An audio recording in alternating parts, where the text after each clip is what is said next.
अब मई 2025 के प्रमुख राष्ट्रीय और अंतर्राष्ट्रीय करंट अफेयर्स की संक्षिप्त जानकारी दी गई है जो यूपीएससी, एसएससी, बैंकिंग और अन्य प्रतियोगी परीक्षाओं की तैयारी में सहायक हो सकती है। राष्ट्रीय समाचार। पंडित जवाहरलाल नेहरू की 61वीं पुण्यतिथि। भारत के प्रथम प्रधानमंत्री पंडित नेहरू को आज उनकी पुण्यतिथि पर श्रद्धांजलि दी गई। उनका निधन 22 मई 1966 को हुआ था। राष्ट्रपति द्वारा पद्म पुरस्कार वितरण। राष्ट्रपति द्रौपदी मुर्मू ने राष्ट्रपति भवन में पद्म पुरस्कार प्रदान किए। नागपुर में एनएफएसयू कैंपस का उद्घाटन।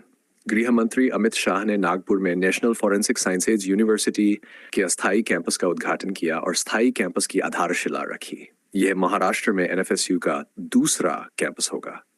तमिलनाडु की स्पेस इंडस्ट्रियल पॉलिसी।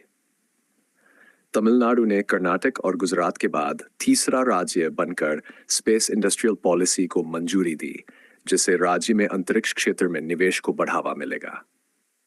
ऑपरेशन सिंदूर। भारत ने स्वदेशी सैन्य तकनीकों का उपयोग करते हुए ऑपरेशन सिंदूर के तहत सटीक हमले किए, जिससे रक्षा क्षेत्र में आत्मनिर्भरता को बढ़ावा मिला।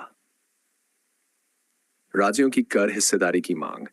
नीति आयोग की बैठक में कई मुख्यमंत्रियों ने राज्यों को केंद्रीय करों में हिस्सेदारी 41% से बढ़ाकर 80% करने की मांग की। बांग्लादेशी अप्रवासी वापसी। भारत ने पिछले महीने में 65 से अधिक अवैध बांग्लादेशी अप्रवासियों को चार्टर्ड उड़ानों के माध्यम से वापस भेजा। अंतर्राष्ट्रीय समाचार। भारत के केंद्रीय मंत्री गजेंद्र सिंह शेखावत ब्रासीलिया में आयोजित ब्रिक्स सांस्कृतिक मंत्रियों की बैठक में भारत का प्रतिनिधित्व करेंगे। भारत और पाकिस्तान के बीच तनाव। विदेश मंत्री। जयशंकर ने संसद समिति को बताया कि यदि पाकिस्तान कोई प्रतिघात करता है तो भारत और कड़ी प्रतिक्रिया देगा। यूपीएससी एसएससी के लिए महत्वपूर्ण तथ्य। भारत फोरकास्टिंग सिस्टम बीएफएस यह एक नया मौसम पूर्वानुमान प्रणाली है जो अधिक सटीक और स्थानीय स्तर पर मौसम की जानकारी प्रदान करती है। मधुबनी और गोंड कला। भारतीय पारंपरिक कलाओं में मधुबनी और गोंड चित्रकला की विशेष पहचान है जो विभिन्न प्रतियोगी परीक्षाओं में पूछी जा सकती है। राज्यसभा के द्विवार्षिक चुनाव। राज्यसभा की कुछ सीटों के लिए द्विवार्षिक चुनाव की प्रक्रिया शुरू हो गई है, जो राजनीतिक दृष्टिकोण से महत्वपूर्ण है। सिकल सेल रोग के लिए आईसीएमआर का नया स्केल। भारतीय चिकित्सा अनुसंधान परिषद ने सिकल सेल रोग से पीड़ित मरीजों के लिए सामाजिक कलंक को मापने के लिए नया स्केल विकसित किया है।